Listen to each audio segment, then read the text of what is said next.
নেতা, যার নেতৃত্বে পশ্চিম বাংলায় একটা সময় 19টা লোকসভার সিট জিতেছিলাম আমরা, যার নেতৃত্বে 16 সালের পর যখন বাংলার যুবক, বাংলার মানুষ, বাংলার সমস্ত স্তরের মানুষ হতাশাগ্রস্ত হয়ে গেছিল তৃণমূলের অত্যাচারে, সেই সময় 19 সালে ভারতীয় জনতা পার্টিকে অক্সিজেন দিয়ে যে নেতা পশ্চিম বাংলায় বিজেপিকে, আজকে মমতা ব্যানার্জিকে ভয় খাইয়ে দিতে পেরেছে, তার নাম দিলীপ ঘোষ।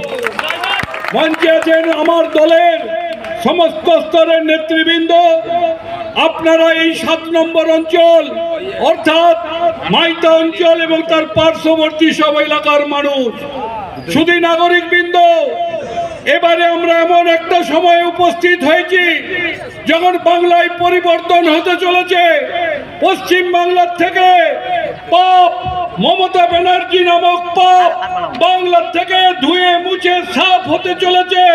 সারা পশ্চিম বাংলা জুড়ে এখন একটাই স্লোগান উঠেছে, 26-এর নির্বাচন তৃণমূলের বিসর্জন। এই পিসি ভাইপো কোম্পানি বাংলার মানুষকে অনেক ঠকিয়েছে, বাংলার মানুষকে অনেক বিভ্রান্ত করেছে। আমাদের মতো এলাকার মানুষ যারা আলু চাষ করেন, যারা কৃষক সম্প্রদায়ের মানুষ, আজকে আমরা হাড়ে হাড়ে বুঝতে পারছি ভাওতাবাজির অপর নাম মমতা ব্যানার্জি। 950 টাকা কুইন্টাল দরে এলাকার চাষিদের আলু কিনবো বলেছিল।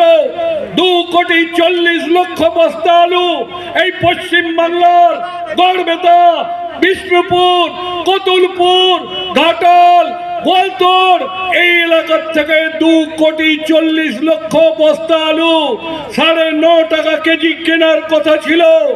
2,40,00,000 বস্তার মধ্যে আমরা গড়বেতার মানুষ কেউ বলতে পারবো না আমরা 100 বস্তা আলু সরকারকে বিক্রয় করতে পেরেছি। অর্থাৎ এই সরকারটা এটা ভাউতার সরকার। এই মমতা ব্যানার্জি কিছুদিন আগে বলেছে আমার রাজত্বে 2 কোটি বেকারের চাকরি উনি নাকি দিয়ে দিয়েছেন।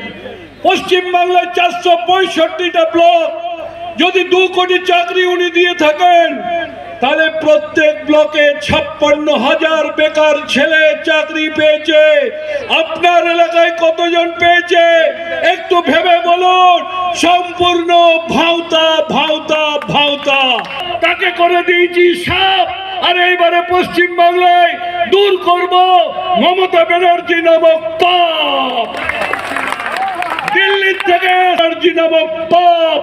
আপনাদের কাছে করজোড়ে আবেদন, 23 তারিখে পরিবর্তন করুন। গড়বেতা বিধানসভা নির্বাচনে আমি প্রদীপ লোধা আপনাদের কাছে আশীর্বাদ চাইছি। আপনারা আশীর্বাদ করুন, গড়বেতার উন্নয়নে আমাকে কিছু কাজ করার সুযোগ দিন। ধন্যবাদ। জয় হিন্দ, বন্দে মাতরম।